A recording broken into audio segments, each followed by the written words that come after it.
welcome to our program Dynamic. With me today we have a special guest, a pastor and a doctor, Ron Preez. Welcome. Thank you. Good to be here. Oh, it's a privilege to have you here on the set. Now today we're going to delve into a topic we were busy with, writing a doctoral thesis. Can you maybe just share with us quickly where you were today and why you are here before we delve into more history about Ron Preez himself? All right. Well, this very day I was at the University of the Western Cape, Yes. Belleville, Yes. where here's the graduation ceremony program, and was honored, blessed to receive a PhD, Doctor of Philosophy, in theological studies. Wow. With the emphasis was in the New Testament, but it covered the entire Bible. So it's a PhD in theological studies. Now, we just want to get an overview about Ron Preez. You know, when you look at your Facebook, you always see, where's Ron Preez now? But I want to ask the question, who is Ron Preez? Yes, I was born in Wynberg, Cape Town. Oh, really? Yes, many moons ago, as they say. My father and mother, both from South Africa. And so that's where I was, raised essentially in the Cape area. Although my dad was pastoring for some of the time, and I was in Oudtshoorn with him, and we traveled a little bit. But Cape Town is my home. So I'm really back home. And I studied at UWC because I found a very good professor who agreed that the Bible has objective truth in it. Wow. And I was glad to hear that. So dig into it and see what we can find. That's amazing. So when did you do your theological studies? Well, I started originally, if you want to go back. Yes, yes. I graduated from Heidelberg College in 1974. Why theology? Again, probably because I've always wanted to do something of service to people. Originally, I was going to go to pre-med studies and then to become a medical doctor, but instead of working with physical hearts, the Lord moved me to working on spiritual hearts. So that's what happened. Yes. Wow. But I started in 71, theology, and then finished in 74. Now, most people go into pastoral ministry when they've studied at Heidelberg, but you also went further eventually and also did your doctorate here in South Africa? Correct, correct. Now, of course, that's you're right. Most people go straight in. I wanted to go on. I often jokingly say I wanted to get my MA before my MRS, my missus, my wife. So I worked for a couple of years in Johannesburg to earn enough money to go to the United States to work on my master's. And so finished that in 1978. First master's, Master of Arts in Religion. Got that done. And when I was done, I went to South Korea as a student missionary. And there was a young lady there from Texas who also went as a student missionary. She arrived a few weeks after I did. We became acquainted. We both loved serving the Lord. We found we had many common interests, common goals. And of course, we've been married now close to 40 years. Wow. So God is blessed. But that's my first master's at Andrews. And then I went back to Andrews University, finished Master of Divinity. So the first master's was really with a major focus in counseling. Yes, So I wanted to be working with young people. Yes. And amazingly, God has opened the doors that virtually just about every year, I'm working with young adults, either in speaking or hiking, or every year I've been involved. But then I went back, did the MDiv, Master of Divinity, for pastoring. Yes. And then I went and did the Master of Education for teaching. So, counselor, teacher, pastor was those my first three. And thereafter you did your doctorate? Correct. And it's in ethics? Well, my first doctorate was a Doctor of Ministry in Missions. Oh, really? Yes, yes. So that was a doctor of... I studied the very controversial discussion topic of polygamy. Oh, really? Yes, I did a Doctor of Ministry looking at polygamy in the Bible. A very interesting study, eye-opening. Yes. And in fact, just a few months ago, I was in Kenya speaking for a family life conference for all of Africa. Leaders from all over Africa were there, and one of my topics was polygamy. Even though I graduated 25 years ago with that degree, I still have the opportunity to speak on my first doctoral study. After that, I went to the University of South Africa and did a DTH, Doctor of Theology, or in the United States they say THD, in theological ethics. And followed up with what I've just completed now, which is a PhD in theological studies with an emphasis in New Testament because the topic is Colossians chapter 2, verse 16. Now, I have a question. This is just something to throw in because many of your viewers will wonder, why in the world will somebody need such a lot of education? What's the need? How would you answer something like that? Well, I said that when I was in Korea after my first master's degree. Yes. I met a young lady from Texas. Yes. And we became better and better acquainted. And we found out that part of our interests were to serve the Lord as Christians as fully as possible. Now we know Paul talks about, if you can serve the Lord and remain single, Yes. good. If you cannot, get married. And then most people have children. My wife and I said, let's follow Paul's advice halfway. Okay. So get married, but have no kids. Okay. So that we can spend more time in Wow. studying and digging. And we felt called to dig deeply into the scripture, study, and then make a contribution that way, to be a blessing. So it was never my intention. In fact, when I went to from South Africa to the United States in 1976, that's when I left here, December 1976, my goal was to not get a doctorate. In fact, I said, I don't want any doctoral degree. Because I'd noticed that sometimes when people get yes. doctorates, it separates them. They're in this different in the cloud, in the upper echelon, and they don't seem to connect with what we often call the everyday person. And I said, I never want a doctorate because I don't like this separation.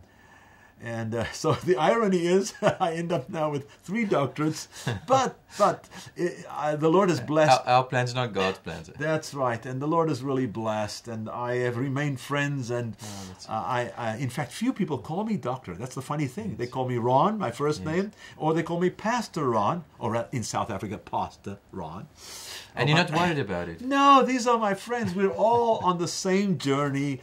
Yes. We felt we were called to spend our time in the Lord's work. And so today people came in and said, you've got 3 doctoral degrees. And as I was talking with a couple there, I said, you know what? It's harder to raise 3 children. And the wife started smiling. I said, you see, you can't just put your kids on the shelf. They keep coming back home. And she laughed. She said, that's true, that's true. I said, so I did it the easy way. Then I added, and I'm from Africa. Africans love big families. So I've got 3 masters, those are the boys, and 3 doctors, as we say in Afrikaans, dochtergrade. So these are my daughters, you see. That's nice. So I said, I love a big family. I've got 6 kids. I'm a real African man in that sense. So anyway, that's the background. You understand. So I tell people it's nothing great I've done. It's just that we chose to get involved in serving God and trying to find answers, trying to be of service. And so I've taken difficult subjects like polygamy, my first one. That's a huge challenge in much of Africa. So complex. And how do we deal with it as mission workers? Yes. So I got into that. The second one is how to make good decisions. I was worried about young people making bad decisions, so I did a doctoral study on that issue. Wow.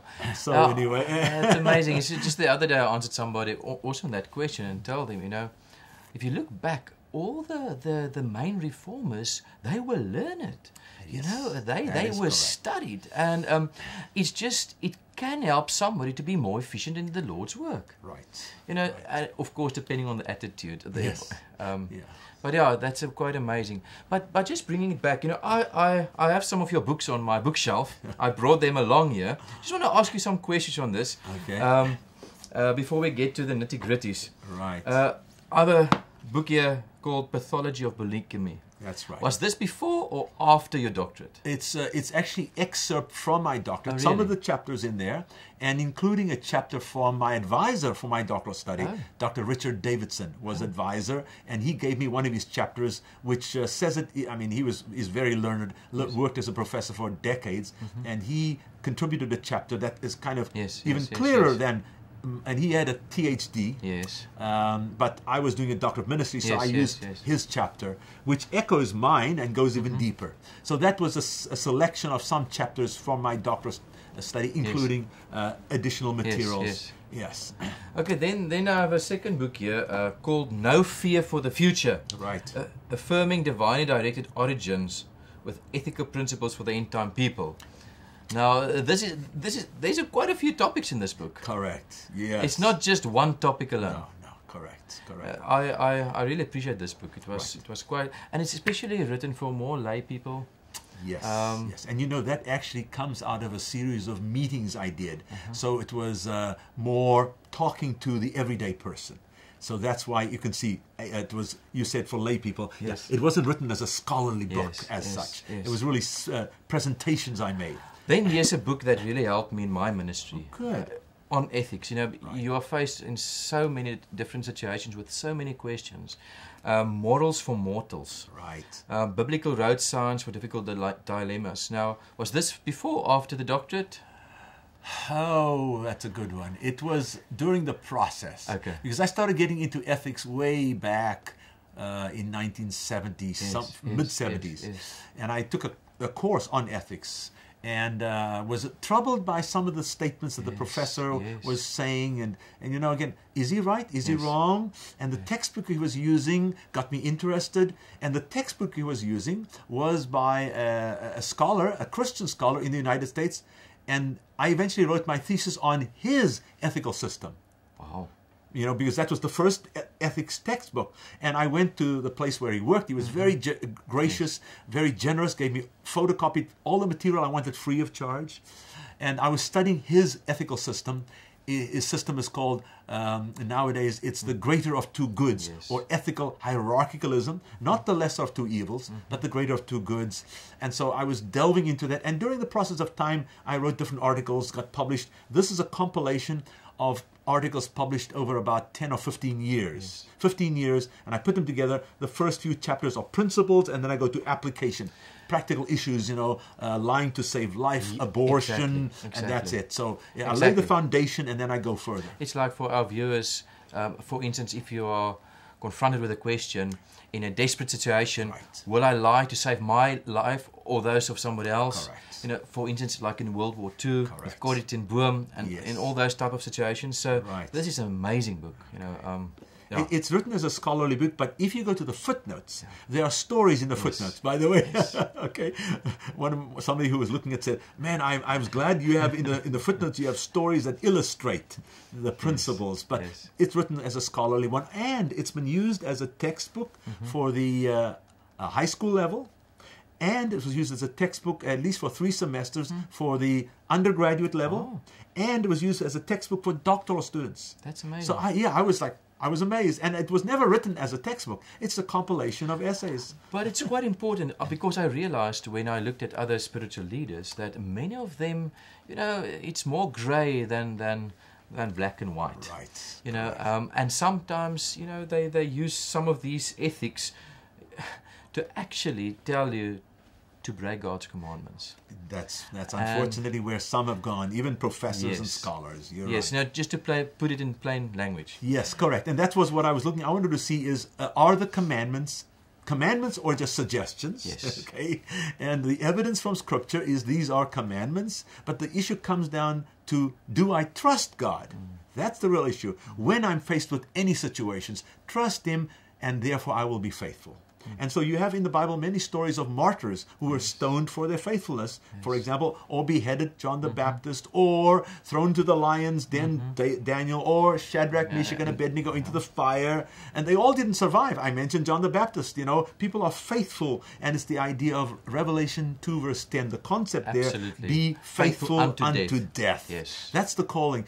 If people were not, there'd be no martyrs. And there's a whole history of Christians throughout history who remained faithful because they trusted God.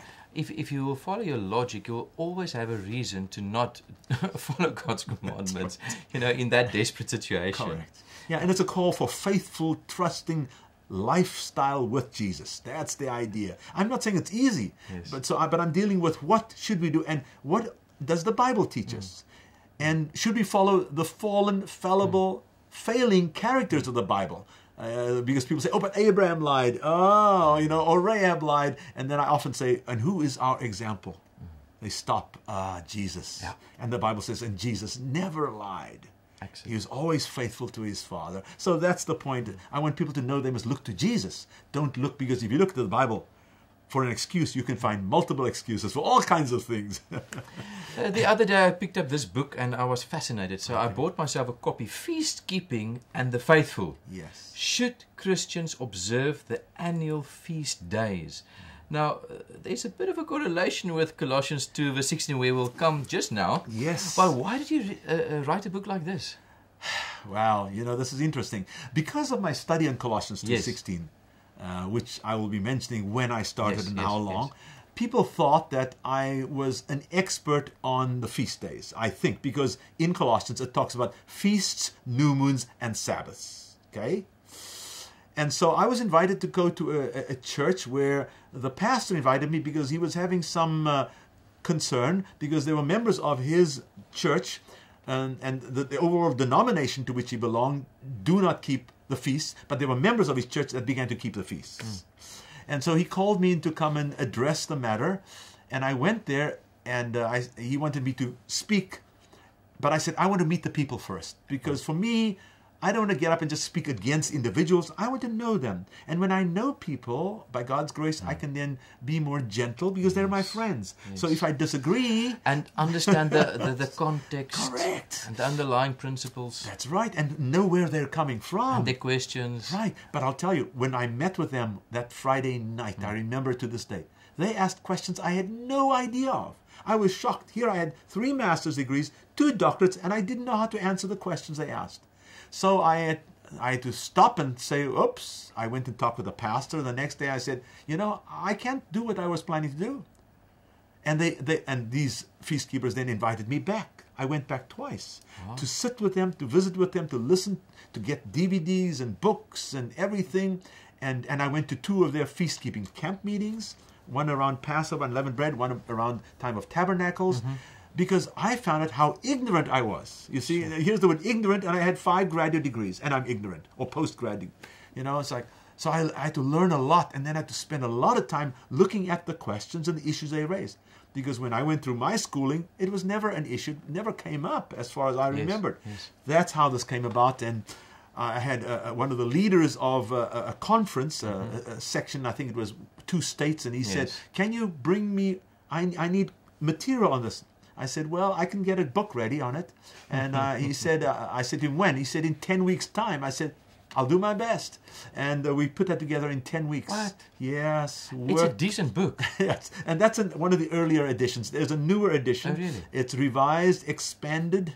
So I'm sitting with an old copy here. It has, the content hasn't changed. But when this came out, my feast-keeping friends looked at it and raised some challenges and some concerns and thought that I used the word ignorant once.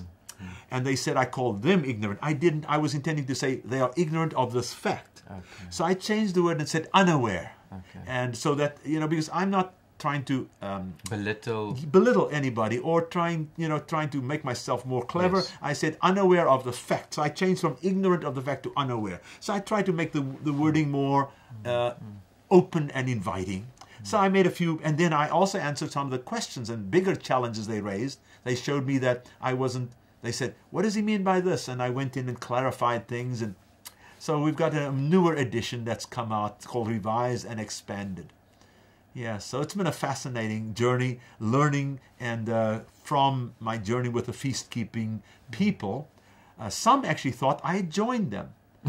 Because I went to these meetings, and I didn't go undercover. I went because they'd invited me, but others didn't know I was invited. So people thought, oh, he was a feast keeper, now he's abandoned us. I was never a feast keeper. I was just trying to understand. And I told the feast keepers, I said to them, if this is a biblically legitimate thing, I will join you. I told them that. And I said, I hope that you're willing to join me and give up the feast if I can show that it's not. And so I went to the totally open-minded.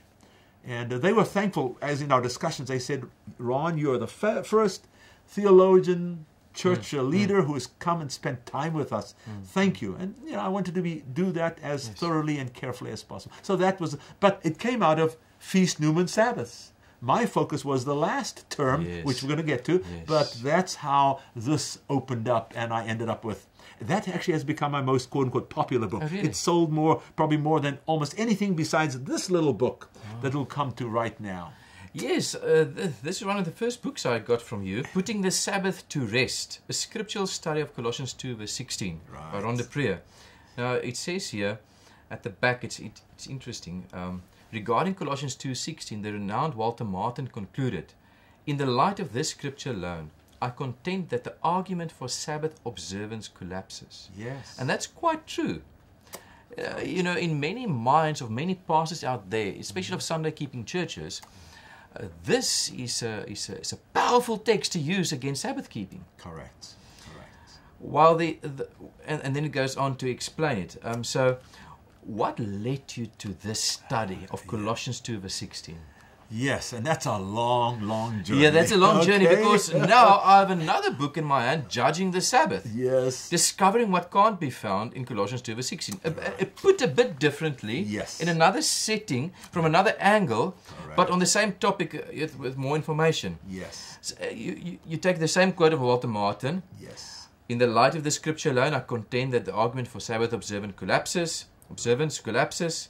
And then, not so fast, says Ron Preez. I like that. That's right. So what on earth, how did you get to this study? Okay, so let me hold these back to illustrate these please. in a minute. But back in 1989, 30 years ago, January 1989, Wow. I was doing doctoral work in the United States, in Michigan.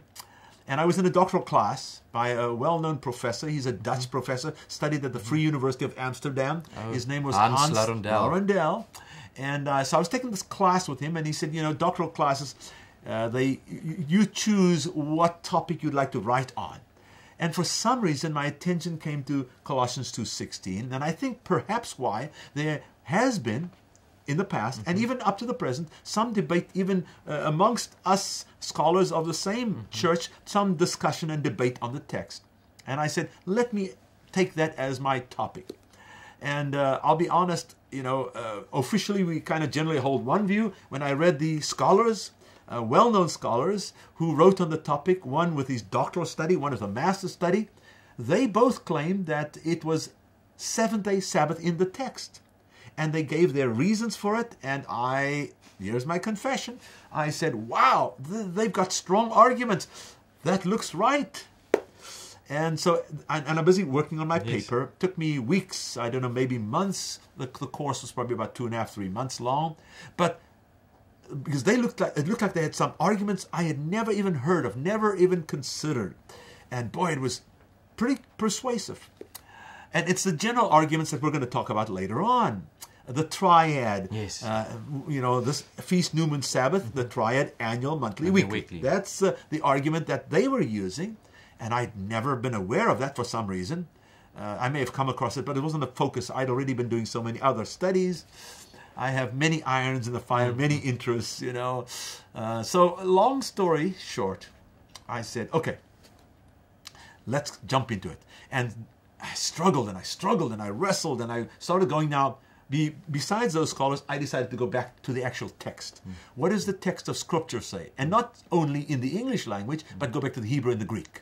Because, you know, the English Bibles and Afrikaans Bibles and every Bible really comes from the Hebrew and the Greek manuscripts. Absolutely. And in the Hebrew, there's virtually no discussion or debate which manuscripts. Generally, almost everybody agrees it's the Masoretic text. Yes. And so, but I wanted to do a complete study of the Old and New Testaments because, as most people are aware, the New Testament builds on the Old, and in the Old you get the Hebrew Shabbat there, and there are 111 instances where the word appears, and you know, what does that word mean? So that's where I got into this in a fascinating study, and then I found out that those two scholars with a master's, one guy and the other with a doctorate, both who had been professors, wait a minute, they hadn't gone deep enough. They had gone deep and caused me to shake on my view, and I switched to their view, but I went down to rock bottom.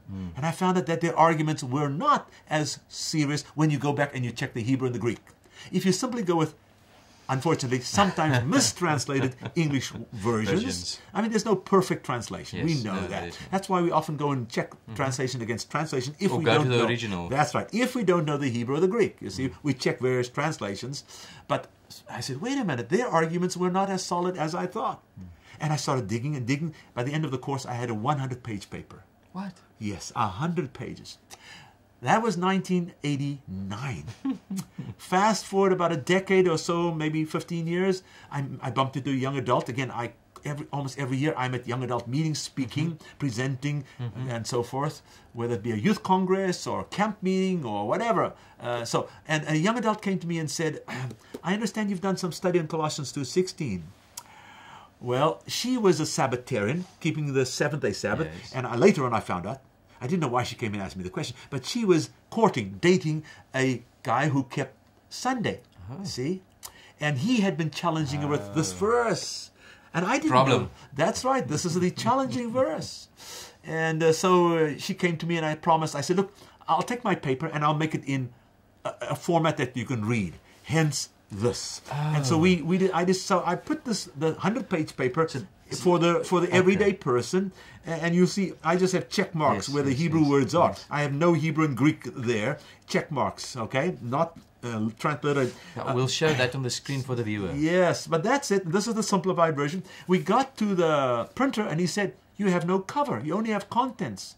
And at the printer, he said, my wife just made a cover quickly. So we call this the ugly book, because we had no cover made at the printer. She quickly typed this up and said, what color do you want? Green. So this is the ugly duckling, as they something idiom. That's why this looks like a non-book, because we had no cover. We were just going to put together.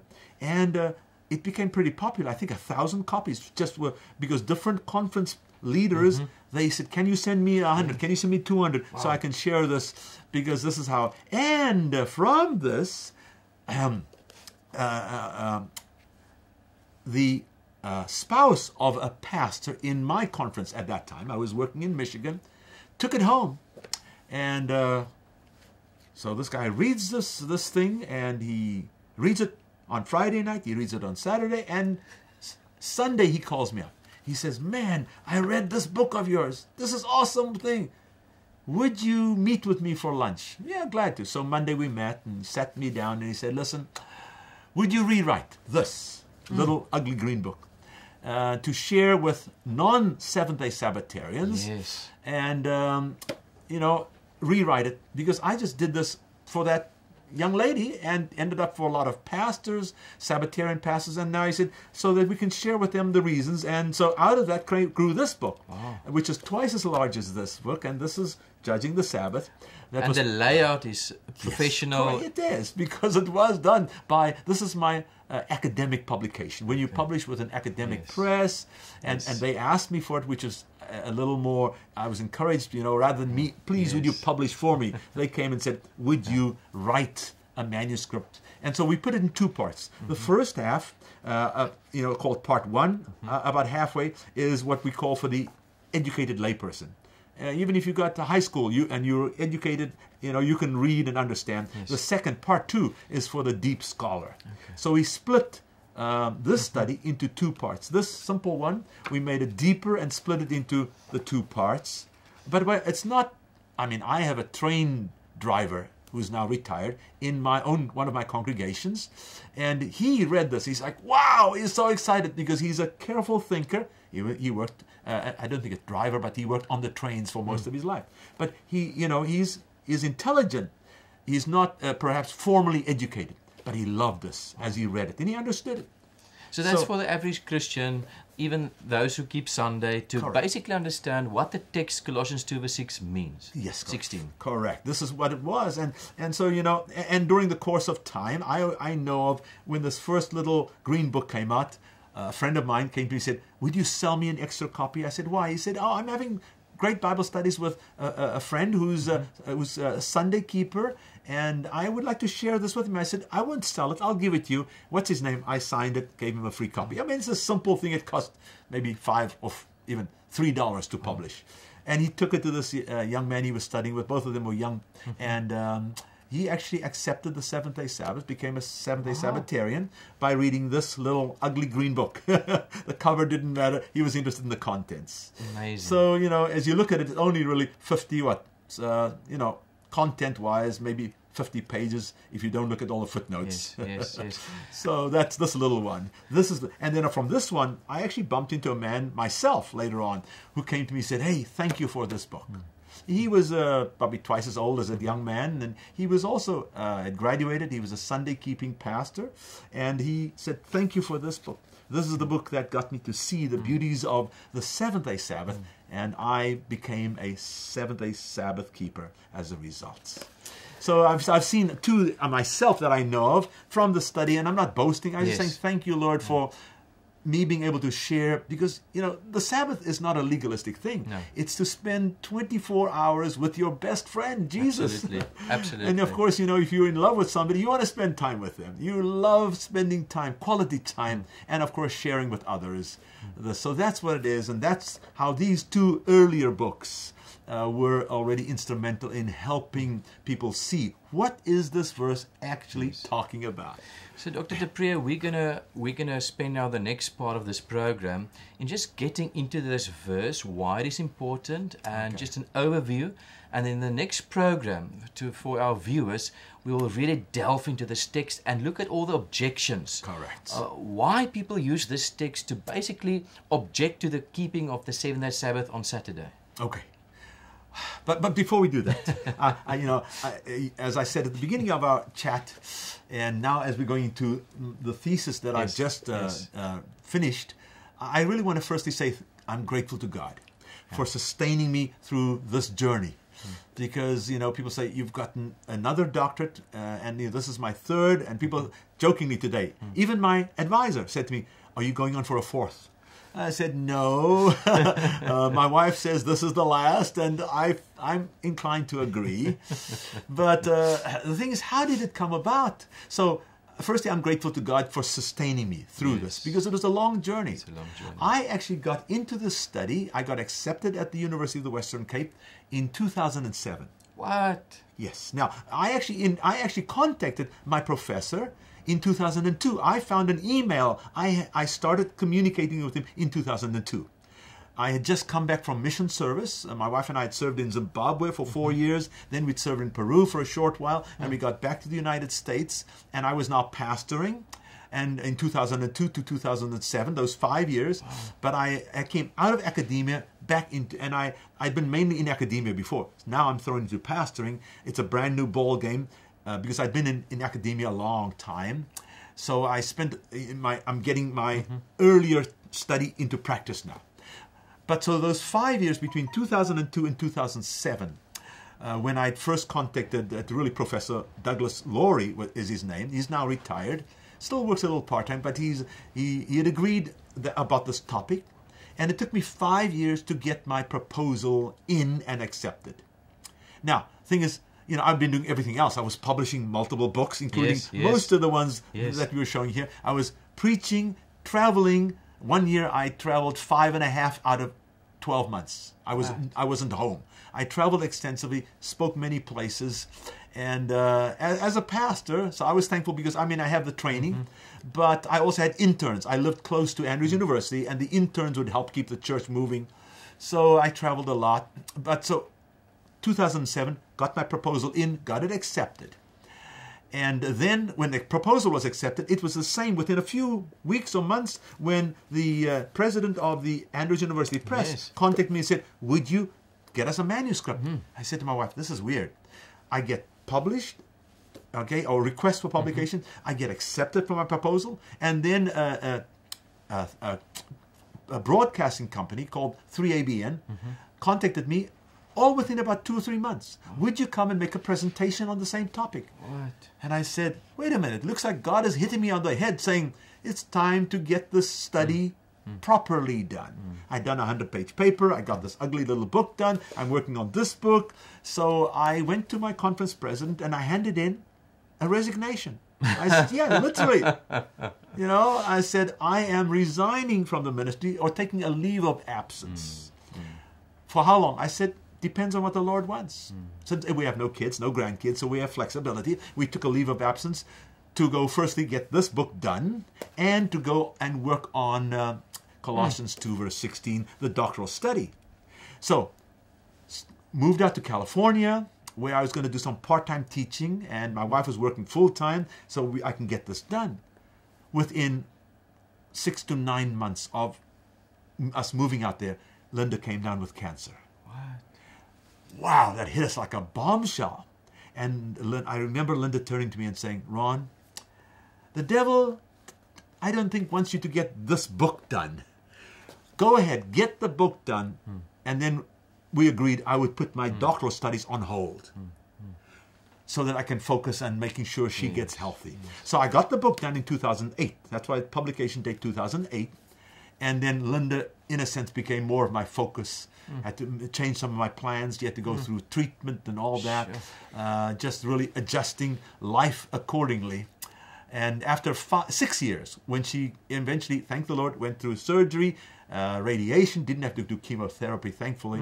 And once she was in remission, after 6 years, I then got back into the PhD program, and the university was gracious enough to accept me back. Wow. So it didn't take me that long, except that I withdrew for about 6 years. And again, I travel quite a bit to multiple countries and continents, speaking and making presentations, etc. And putting out theological fires. I was also the member of the Biblical Research Institute for about 6 years. So I've been involved in scholarship and academia, and so this study just couldn't get done. Yes. So why did it take so long? I jokingly say I'm a slow learner, but it's because I've been involved in ministry. But then my professor contacted me. I was in South Africa about 2 years ago, and I went to visit him and said, Ron, I'm retiring. If you don't get your study done, you may not find somebody else who feels competent to guide you through the process, and that's it. So I went to my employer and I said, well, Elder Keys, what should I do? I've been working on this, but when I went to that conference working in Arizona, I had gone there as semi-retired, and I had one church 18 hours a week, and I was going to work on the thesis. Within 6 weeks of arriving, settling in, the president said to me, would you go full-time? Wow. So I said, okay. And so I kind of said to him, if I'd remained part-time, I could have gotten this done, which was true. I've been full-time in churches now in that district, and I didn't get it done. My professor's retiring, and he just told me, get it done, or else you may never get it done. Yes. So he was very gracious. He said, okay, for the next 5-6 months, only preach on weekends and take care of life or death emergencies. So that was it. I then dived into this study. So again, I'm grateful to God for sustaining me.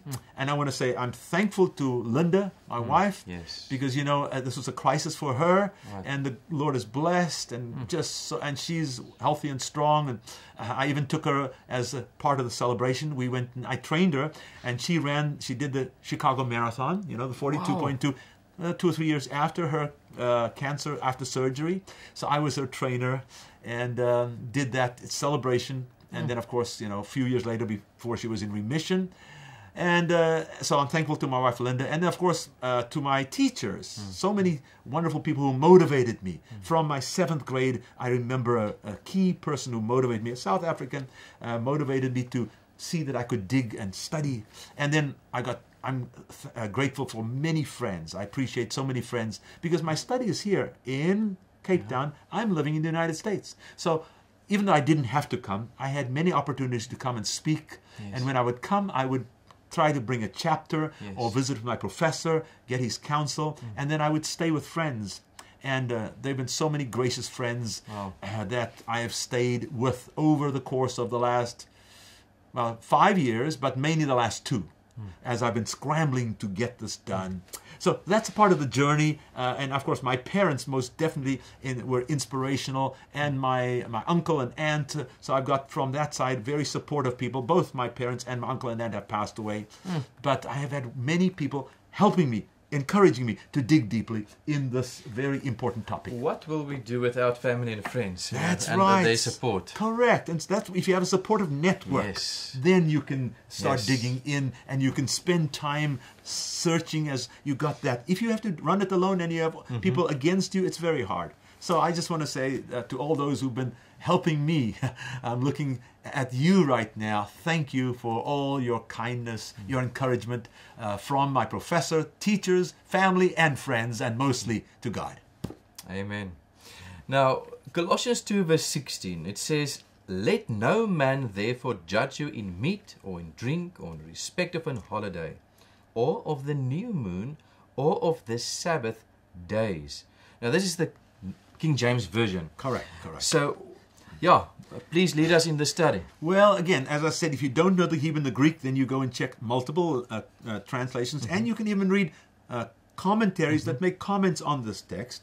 I prefer the New King James, because if you look at the New King James and you compare it with all known Greek manuscripts, the New King James is closer. There's no perfect English translation, because that's why we have multiple English translations, but it's closer, and it's more modern language.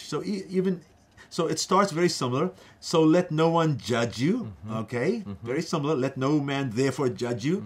And then the King James says, in meat. New King James says in food. Because Old English, 400 something years ago, they used the word meat for food. And the word there is food, or in drink. And the formal, the literal translations have food and drink. Now, just a question: is this referring to the sacrificial system, or this is just normal eating and drinking? Well, this is part of what my thesis is about. I have a whole section on that. See, on these two important words. But the interesting thing so that's basically giving context. Yes, correct. Giving context to this idea, because the newer, the more paraphrased or the more dynamic translations, like the New International Version. The New International Version says, by what you eat or drink.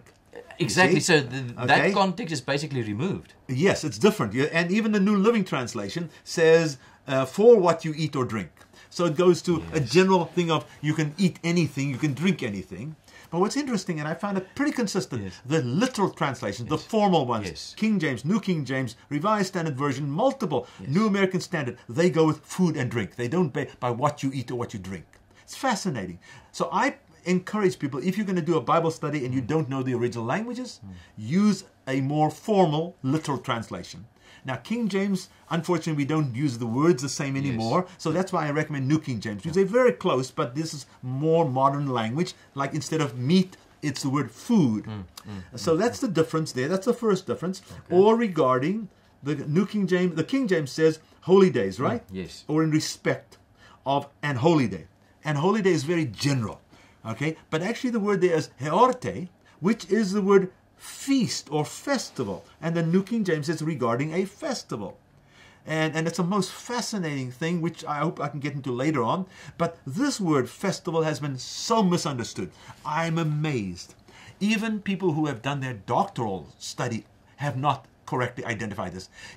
Because it wasn't the focus of their study. Exactly. See, they're focusing on other things, and then they claim they're dealing with the text, but they deal with it because it's not their focus. They deal with it kind of superficially because it's not their main focus. And so they just copy what others have said. Instead of going back and asking the question, what does the word heorte mean? And it's amazing. And so here's one of the major confusions across the board. The assumption is that the word festival simply means an annual feast day. And that is not true. It does not simply mean an annual feast day. It's a completely wrong assumption. And fortunately, there are many scholars who recognize that. Lexicographers, it's just incredible. The dictionaries support what I will be sharing. Just because of an assumption. It's an assumption by, I would say, the majority of people who've written on this. And when I say the majority, for my thesis, I wanted to be as exhaustive as possible. So I went to many libraries, from the Library of Congress in the United States to one of the richest resources for Sabbatarian literature, Andrews University in Michigan, to multiple libraries, probably about a dozen on the West Coast, Fuller Theological Library. I went and scoured the libraries. And I was able to get together close to 200 sets of Bible commentaries, that deal with this verse. 164 of them that specifically talk about Feast, New Moon, Sabbath. And 138 that claim to do a careful study of those three words. And 133 of whom say it is annual. 133 commentaries say this is annual. Basically all annual festivals of ancient Israel. 133 of them. And more than 50% of those 133 commentaries written by people from all different backgrounds, different denominations, different... it's amazing. 133 of those commentary sets, more than 50% do no exegesis, no linguistic study. It's all an assumption. It's amazing. And those who do linguistic study do a superficial one. So my study, at one stage I said, no one has done any work on this. But then somebody said, you can't say that. All you can say is that there is no evidence. Because maybe they did the study, but they never put it in what they produced. So I say, there is no published evidence available for all of the 133 Bible commentaries that say this is annual festivals. Okay, they just say it's all annual festivals, and there's no support in the dictionaries for that. If you proper dictionaries, now there are what I call the pocket dictionaries. Little side story here. Just today at the end of graduation, as I came out, somebody I'd never met walked up to me and he said, "Congratulations and thank you for inspiring me. You have 3 doctoral degrees." And I said, "Yes, but my wife and I have no kids. These are our daughters, onze dochtergrade in Afrikaans." I played on that, and I chatted with him, and he said to me, "You have just overturned. You have just shown that Strong's and Vine are wrong." And I said, well, even concordances can be wrong. They are dictionaries and concordances. I said, we have to go back to the text. And said, I am dependent not on Strong's. Strong's was published in 1899. I'm not dependent on the dictionary. I have to go back and say, intertextually, how does the Bible use these words? I said, I went back to every time the word Shabbat is found in the Old Testament, Hebrew. I went to every time the word is used in the translated Old Testament, which is often called the Septuagint, the general understanding, the LXX, the scholars say. I went to every time the word was there in the Greek, and then I went to every usage of the word Sabbata or Sabbaton in the New.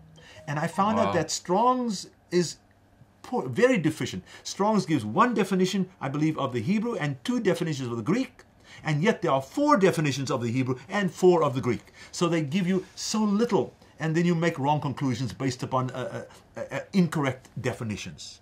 And this guy caught it. We read the summary in the graduation ceremony book, and he said, after hearing that, as it was presented, he said, man, Strong's and Vines, they've got to be corrected now.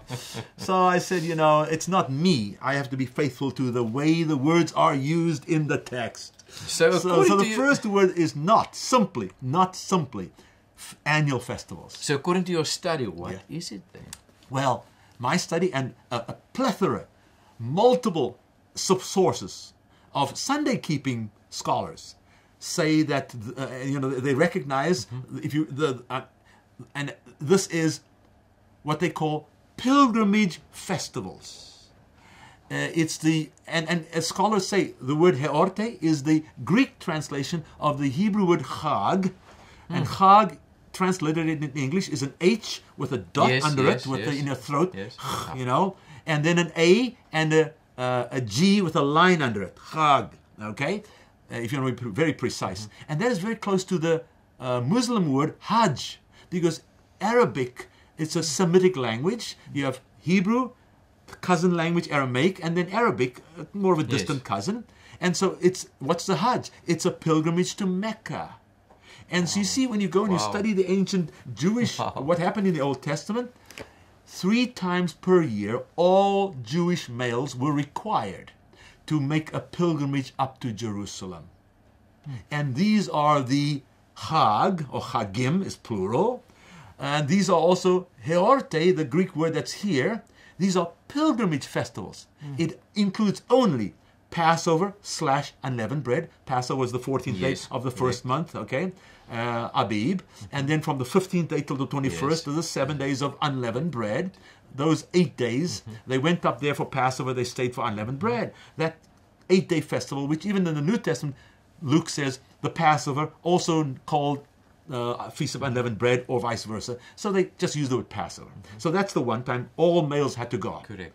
Okay, and then they go back springtime, and then close in summer, they went up for Pentecost, which is a 1-day festival. Again, all Jewish males, circumcised men, had to go up there, major, for 1 day, Pentecost. And then they came back, and then Tabernacles, which is, again, incidentally, an 8-day celebration. 7 days from the 7th month of the Jewish calendar, the 15th to the 21st, and the 22nd day was the 8th day.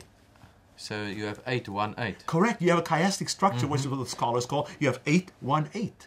Okay, with Pentecost in the middle. Fascinating. Right? So it's like, wow. And if you read the Bible, it's clear. These are the only times that Jewish males had to, and they went with their families, obviously. Jesus was a child. He went over with Joseph and Mary up there, with his mother and quote-unquote adoptive father. They went up to Jerusalem for Passover. These were the pilgrimage festivals. And I didn't find one scholar who knew his worth and knew his work who suggested that, looking at the lexicographers, looking at the dictionaries, and looking at the actual meaning of the word, I went through the entire New Testament to see how the word heorte is used. It's found 27 times in the New Testament. And besides this time, 26 times. And it is used of pilgrimage festivals. And the best we know, including footnotes by other scholars, it's mostly used for Passover and leavened bread, secondarily for tabernacles, and then once probably for Pentecost. So why is it important that it's a pilgrimage and not an annual feast? Well, it is. No, what I said, not simply. That's the key word. I said it's not simply an annual feast. It is an annual feast, but it is a specific kind of annual feast. Heorte is used of the pilgrimage festivals. Because there were other times that were sacred times also. Many know the most important day of the Jewish year is Yom Kippur. It's well known. It's, and you can see it in many calendars. It's Yom Kippur. That's the most sacred day, the Day of Atonement. But there's no requirement. You don't go up to Jerusalem for that. And it's fascinating because Yom Kippur is not included in the word festival. Never is. So it's an amazing study. Heorte is a limited, and that's scholars who say that, and I agree. From a word study of the New Testament, I show that Heorte never includes a Day of Atonement. Fascinating. So we must say, so the first word there is a festival. And the best way to say is a pilgrimage festival. And it's interesting, the Revised English Bible, when it's in the book of Hosea, when they have a similar triad, it says a pilgrimage. Same idea. New English Bible, Revised English Bible, and one more. I think the Voice, if I'm correct. I may forget. I've gotten about 60 Bibles that I've used, translated, Bibles, plus Afrikaans, plus Dutch, that I've referred to in my thesis. And I go back to the original. So the word is a pilgrimage festival. And once you correctly identify the first term, it solves a multitude of problems, I believe, because the claim is inaccurate. These are simply all annual festivals. There's no support linguistically, exegetically, etc. in the New Testament. And even with Old Testament links, there's no support for that. So there's a major flaw of the assumptions made by people. Which cause us to realize that assumption is dangerous. So when we get into a Bible study or into exposition, whatever format, we need to put aside our preconceived ideas. Correct. And look at the text and the original wording. Right. Very important, especially on a challenging text and like this one, because if you think about it, why is Colossians 2:16, quote unquote, so important? It's the only text in the New Testament, the only one, that talks about the word Sabbath. That's the dictionary term or lexical term, Sabbath. The only one in the entire New Testament that talks about it in a theological context. All of the others are in historical context. Correct. Jesus went into the synagogue on Luke 4:16, and all those, that's in the Gospels and then in the book of Acts. Just the practice of people. And this is the one that gives counsel about this word Sabbath. So it's in the theological portion, and it's talked about what to do about it. Let no man judge you concerning the word Heorte there, feast, and then new moons, neomania, and then Sabbath. Those are the lexical words. Yeah, so it says here a holy day or feast. Feast, correct. Or of the new moon or of the Sabbath days. Okay, before we get to that last term, we'll keep that for the second section, because that's the most. But let me go on to new moons. Fascinating. I had to learn so much of this. I thought I'd gone to school. Oh man, just to go into it. The word new moons there, virtually nobody debates that. It's neomania, or sometimes written pneumania, but it's the only time in the entire New Testament that this word appears. Nowhere else in the New Testament. Really? Never, yes. Neomania is unique. But it's the same like in Isaiah 66, for instance. No, it's not. Fascinatingly, it's not. And that's quite crucial. That is crucial, yes. Yeah. Now, that's the Hebrew word chodesh, which appears 283 times in the Old Testament, and there's lots of dictionary and serious scholars, and I'm talking about I'm not talking about the peripheral ones who just scratch the surface or dig maybe 10 centimeters down, but those who go down to bedrock, there's pretty much agreement. Chodesh is a Hebrew word which is used mostly not for new moons. It's just used for the word month. It's the regular word for month. From month to month. It's from month to month and from Sabbath to Sabbath. It's got nothing to do with the new moon celebration, which is the first day of the new moon. It's not there. It's fascinating. And I have multiple Bibles that show that all the way from the Geneva Bible. Okay? So according to your study and your research, there's no correlation between Isaiah 66 and this verse? No, except for similar sounding words in the English trans, but you can't connect because them. I heard some Sunday keeping pastors using that text to show basically that, okay, there's new moon, there's Sabbath days, and here's new moon and Sabbath days. Right. No, these are not connected. It's hard, again, in the normal language, it makes sense. In the normal language, yes. But it's here's a little difference. Like, even in English, if we talk about peanut butter and jam, they go together. Or spaghetti and meatballs, they go together. Yes. This is when you have new moon and Sabbath, that's a couplet. That's called a couplet. And every time new moon is put with Sabbath, okay, and if in the context it is new moon and Sabbath, if it says new moon Sabbath, not from month to month and from Sabbath to Sabbath, but when it just talks about new moon and Sabbath together, when they're close together, new moon Sabbath, it is the first day of the month and the seventh-day Sabbath. But this is from month to month and from Sabbath to Sabbath. This is not that kind. I call it the double. It appears twice, but it's new moon on its own, which is really month to month. Yes. And the top scholars agree it's month to month and Sabbath to Sabbath. And the Sabbath to Sabbath is the seventh-day Sabbath in the text, but that is month to month. It's amazing how much evidence there is for that. And I wasn't even aware of this until I got into the study. It's just wow. Now, in Isaiah 1, it has, I hate your new moon and Sabbath. That's put together as a couplet. See? And so, that's new moon, first day of the month, and seventh-day Sabbath, where God is speaking. And if the context is because of the way they were abusing, they were simply serving God with their lips, but not with their hearts. Jesus talks about it in later on about, he quotes Isaiah. So that's why God hates this lip service. And it is talking about new moon days, and it is talking about seventh-day Sabbath. Dr. Preez, some theologians are going to disagree with you. So we need to get in another program to get into the depth of this. Oh, okay. And yes. we really invite you to tune into the next program where we'll get into depth of this verse, especially focusing on this. Is it the Sabbath days, plural? This Sabbath, a Sabbath, Sabbath? Yes. What is this? Okay. And in which context? And then also, crucial to me, what is the objections? And what did your study reveal to the specific objections raised in this verse? Yes, and you say another hour. We need about at least, I'd say, 10 hours more.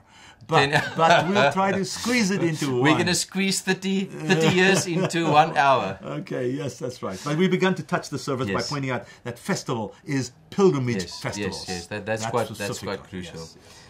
Thank you for tuning in to the program Dynamic. In the next program, we'll continue with the study and we'll get into depth. May God bless you. Until next time.